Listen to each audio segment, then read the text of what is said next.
Happening today, from scooters to surfers and kayakers, the newest feature on the Boise Park system is set to open. It's phase 2 of the Boise Whitewater Park, which runs on the Boise River right alongside Esther Simplot Park. Joe Paris live from Boise's Whitewater Park with a look at the new features that's open up today to the public. Joe?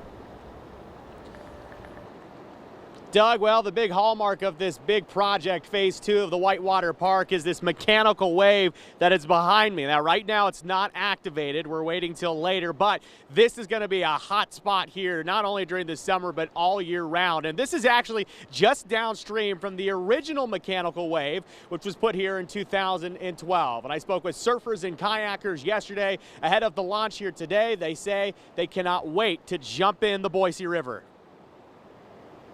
Real excited about it in that we refer to it really as a park inside of a park. When you think of the city of Boise, you probably don't think Surftown, USA.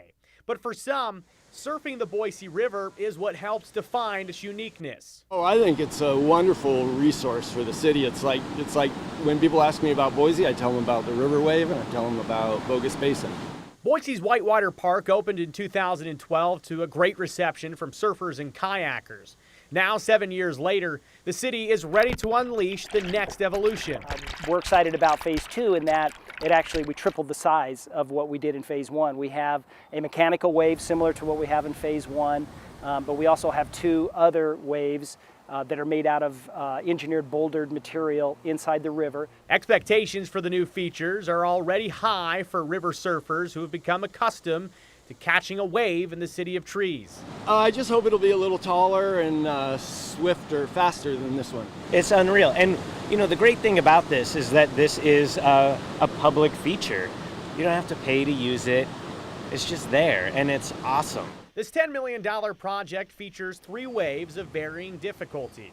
And regular surfers, they'll tell you that surfing these adjustable waves is very different from any experience you'll find on the ocean. Oh, it's way different. You don't have to paddle. You don't have to deal with sharks. Guys like Greg Goulet think the new addition to the Whitewater Park will make it even more popular. But for newcomers, he says, it may be a challenge. You know, it's tricky. There's definitely a technique to it, but I mean, anybody can figure it out. So we're talking about those 3 waves. Of course, I mentioned the mechanical wave here behind me, not quite activated yet. Later on today it will be. But I want to show you downstream where the whitewater goes. You can see here as it'll flow down the Boise River. You can see here there's that second mechanical wave, and even further down there's another one like it. Again, those boulder materials helping to really push the whitewater along and give some challenges to surfers and kayakers here in the city of trees. Again, Doug, there's a ribbon cutting at 2 p.m. here this afternoon. And from there, this whitewater is going to be a popular spot for local water sports athletes. Yeah, Joe, and I really like how they developed the seating area there out of the stones. That's really kind of a pretty place to sit and watch what's going on the river as well. Thanks a lot, Joe. We'll see you in a little bit. Well,